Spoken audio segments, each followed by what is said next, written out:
You know, when I reviewed the Crisis on Infinite Earths Part 1, and I was going on about how god-awful it was, and it was, and I made the point about, well, the crossovers are always really bad, but I did make note that the previous one, Elseworlds, started off, kind of good as it's gonna get for these shows, and then it just got worse and worse, and then it was just really awful. Well, I thought, hey, maybe this one will be the opposite, and I'll be damned, it appears to be the case.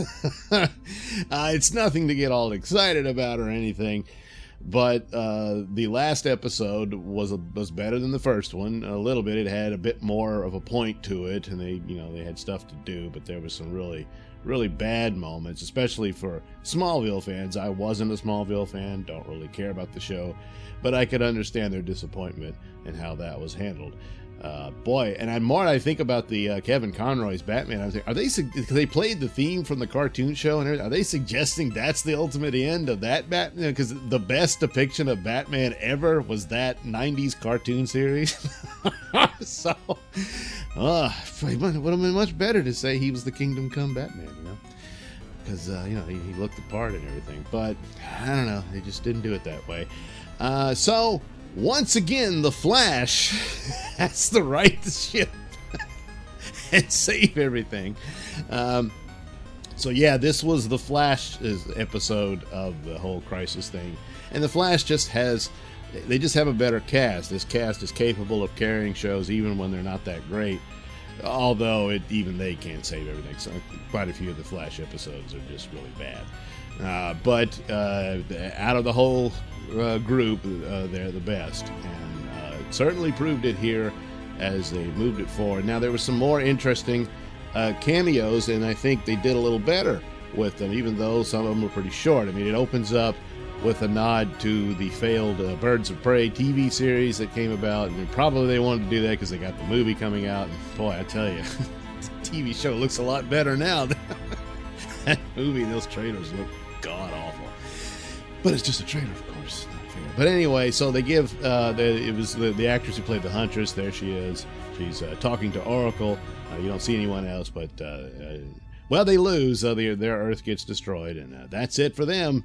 And so then we move on with the regular show where they're explaining, and they've got some more Paragons to pick up, and they introduce Ryan Choi, who is the, I guess that would make him the third Atom, because the original Atom was from Earth 2, from the World War II era, and Justice Society, and the second Atom was Palmer. Yeah, anyway, Ryan Choi succeeds Palmer, and I don't know, they didn't deal with it in the Legends, I guess, but I believe in the comics that Troy was like Ray Palmer's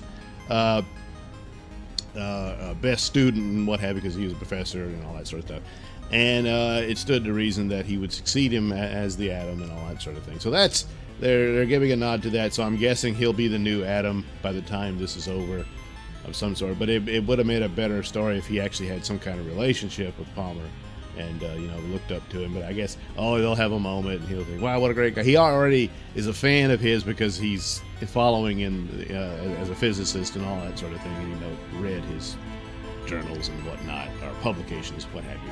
So there's that, so he's kind of a hero of his in that respect. He didn't know he was the Atom and all that, but anyway. So they toss that around, set that up, and they meet up with him.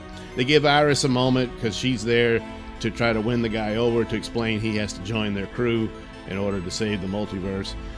And they slipped up, because then they quickly do a flashback scene within the show. The show, Barry explaining to her that he needs her to do this, that's her part, and all that sort of thing. And even if this means this might be the last time they see each other and all that. Well, they should have shot it in sequence, I think. Because then that's exactly what she does. She convinces the guy that he needs to come help, even though he may never see his family again and all that. So that's that little vignette. The other one is continuing the Arrow's friends in an attempt to bring him back from the dead. And then you get an interesting little cameo from Lucifer. Now, that's a show I never watched. I do know the actor plays him. He's a good actor, and he dominates the scene when he comes in it, and there's a good exchange between him and Constantine, which, boy, there ought to be more of that. Give Constantine a new series, and had this guy be a frequent, rival, and as another thing, I thought, boy, they'd make a good Doctor and Master for Doctor Who, but that's never going to happen because it would make sense. So, it was a good scene, and it gives this deal of magic where he's got to go to the Hades or whatever, try to find the soul of Arrow and bring him back, and they have a limited amount of time. Apparently, Lucifer owed Constantine a debt, so this is how he pays it. And so they do. They find him. He's reluctant, and they explain they really want him back and all this stuff. And then we get where it takes from what happened with Hal Jordan and the comic books when he died. And the only way they thought to bring him back, where they could keep Kyle Rayner as the Green Lantern, they brought him back as a new Spectre. So the Spectre has a different host. The Spectre spirit itself is its own entity, but it needs a host to keep it under control and anchored and whatnot. So it's too bad we didn't get to see Spectre as the Spectre, but we do see the Passover. So I'm guessing at some point, probably for the Arrow finale of this whole thing next month, Oliver Queen will be the new, will be Spectre. Now he's leaving the whole thing behind. Stephen Amell is done with this, and he'll be moved. So I don't guess maybe he'll do some guest appearances on other shows as the Spectre, but I don't know that Arrow is going to continue anyway, even with the daughter being new Arrow or what have you. I think that's it. They're going to make room for a new Superman show and stuff like that. So that's just how they'll leave it like that, I'm guessing. I don't know. But anyway, so meanwhile, his body has been revived. It just doesn't have a soul. I don't know if they're going to figure that part out, but whatever. Meanwhile, the Flash, they find what the secret door was that Nash had opened up. And this is an interesting thing because it seems to imply that Nash, this was a manipulation of time, like he's gone back or something like that this event happened in current times, but then it also blows back to the past where it starts the whole thing rolling. But because apparently Nash blamed the Monitor for everything that's been going wrong in the multiverse, what have you, and he was going to hunt him down and make him pay for his crimes, but in the end all he did was release the Anti-Monitor, who apparently was imprisoned there. So he was fooled, and now for the crime of releasing it, which starts the whole thing, the whole crisis, he is now pariah and must witness all the terrible ends of everything. It's kind of cheesy where he says, "I'm no longer Nash, I am now pariah." You can never deliver. It's just like, I don't know. But anyway, this brings into the moment that where Barry Allen was supposed to have died. Now, it's a complete rewrite. It's very different from how it happened, but it is kind of the same thing, and where this weapon, the antimatter cannon that Anti-Monitor had made up, and was being powered, it turns out, by the original Flash from the 1990 series, John Wesley Shipp, who disappeared last year in the Elseworlds story. Well, this is where he ended up as sort of the power source for this cannon. And you can already see what's going to happen. But they give him a better scene and better stuff to do, where he's just there for cameo purposes in the Elseworlds story. Here, he has a more significant role, and you do get some nice nods again to DC Comics. The treadmill he's on is to throw it to the cosmic treadmill that the Flash would use to travel between universes and stuff. So that's pretty much why it's there. And so he's stuck in there powering it, and they realize they can't get him out. It's covered by a force field. But then the Monitor had, of course, another predictable thing was to give Cisco his vibe powers back. Now, with Harbinger, Lila, having vanished, and they don't realize she was abducted by the Anti-Monitor and to be corrupted by him. She can teleport anywhere she wants at will, which is pretty much what Vibe could do. So I thought, the Monitor needed a new Harbinger, and that's why he restored the powers. But apparently it was for this moment. So I thought that, was kind of a missed opportunity there, but it's just, would have been a matter of dialogue anyway. So he frees original Flash, and he's all worn out and stuff, and I figured, Barry's going to take his place in order to stop the machine. They thought that this would stop the cannon, but all it did was there was a failsafe, and it would have exploded, and it would destroy whatever's left. And there's only one Earth left out of infinite Earths now. How infinite were they? There's only one left. But yeah, what are you going to do? The title may be a bit misleading. Pariah quickly seeks help, and he brings in Black Lightning. And Black Lightning's power is able to hold the machine at bay until they can get the Flash back on the treadmill to stop it.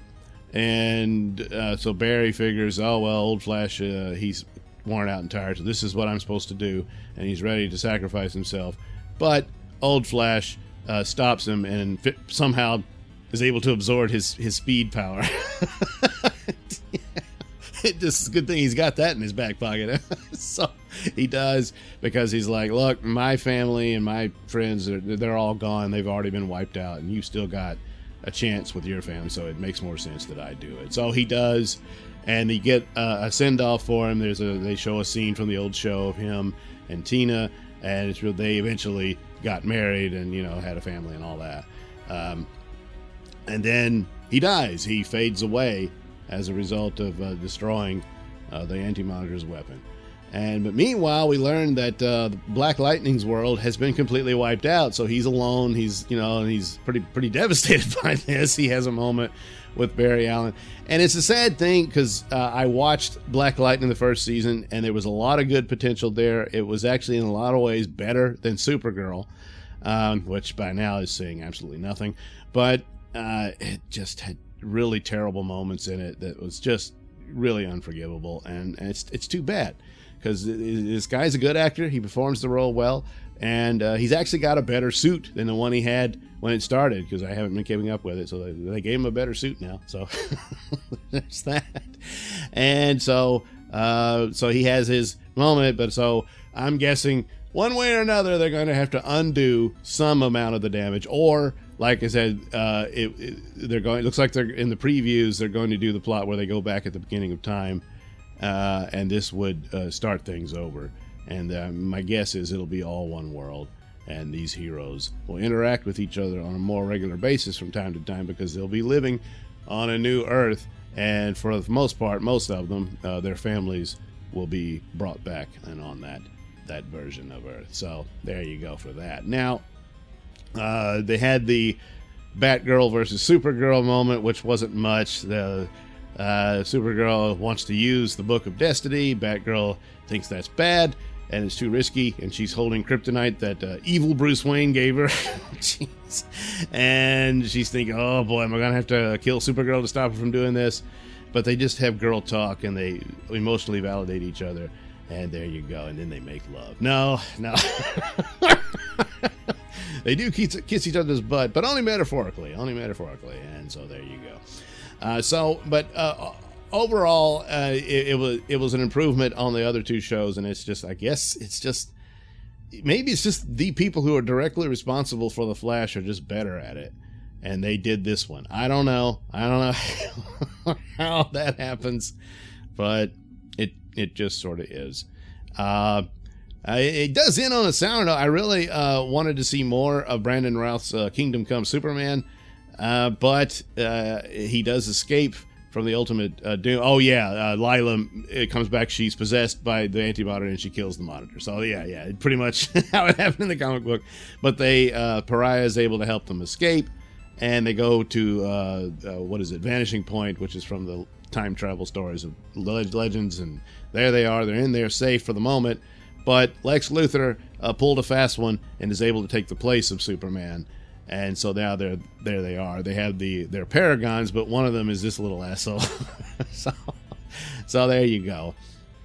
So we'll see next month how this ends. But I will acknowledge that they did a better job on this one. Still silly and stupid at moments, and bad at times, but this was a better job than the first two. So if the trend continues, boy, it's going to be really great television for the final episode of Arrow, but I'm dubious. I don't watch the Aftermath show because I'm done with that after Talking Dead. You know, it's just you know, if I want to watch people lick each other's butts, I'll watch Pornhub. Because that's all it is. So anyway, I apologize for the coarse humor. Yes. Anyway, thank you for watching, listening, and again, apologies for the bad part. But yeah, if you're not feeling too bad, why not like and subscribe? And check out the link descriptions below. That'll take you to my many stores that have plenty of goodies for you. And link to my podcast, Mr Nailsin Show, on RadioMisfits.com. New episodes every Saturday. And also check out the Mr Nailsin channel on BitChute.com.